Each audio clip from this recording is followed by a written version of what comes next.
हरिओम नमः शिवाय। जय माता की। आप सभी को शारदीय नवरात्रि की बहुत बहुत शुभकामनाएं। जैसा कि आप सभी जानते हैं कि महालय श्राद्ध के बाद नवरात्रि का शुभारंभ होता है। माना जाता है कि 9 दिनों में माँ अलग अलग रूपों में हमें आशीर्वाद प्रदान करती हैं इन नवरात्रि के दिनों में।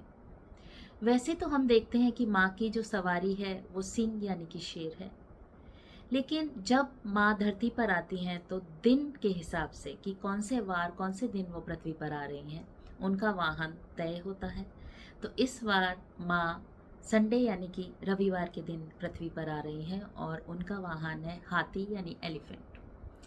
हाथी यानी एलिफेंट के ऊपर माँ का आगमन शुभ संकेतों को दिखाता है।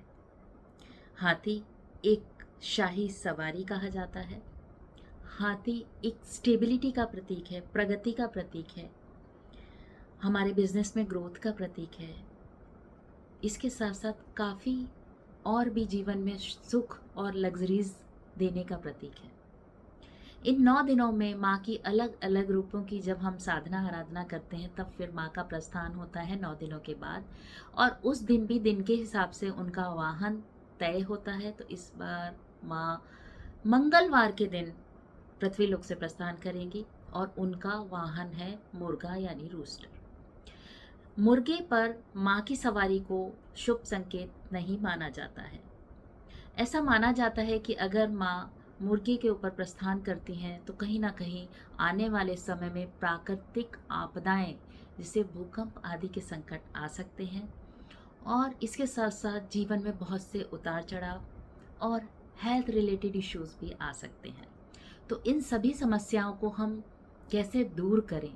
तो इन 9 दिनों में जब हम माँ की साधना उपासना करते हैं और वो शक्तियाँ या माँ का आशीर्वाद हम प्राप्त करते हैं, जिससे कि आने वाले समय में इन संकटों से हम अपने को सुरक्षित रख सकें, प्रोटेक्ट रख सकें, या फिर हमारे अंदर वो ताकत आए कि हम इन जो भी हमारे ऊपर अशुभ संकेत आ रहे हैं या कोई आपदा आती है, विपदा आती है, तो उससे लड़ने की, उससे उबरने की माँ हमें क्षमता प्रदान करे और हमारे को सुरक्षा प्रदान करे, हमारे बच्चों को, हमारे बिजनेस आदि को सुरक्षा प्रदान करे। इन 9 दिनों में माँ के अलग अलग रूपों की हम कैसे साधना करेंगे, कैसे उन्हें प्रसन्न करें कि माँ अपने उस रूप में आके हमें उस रूप के साथ साथ वो आशीर्वाद प्रदान करें कि जीवन में आने वाले सभी कष्टों को हम दूर कर पाएँ।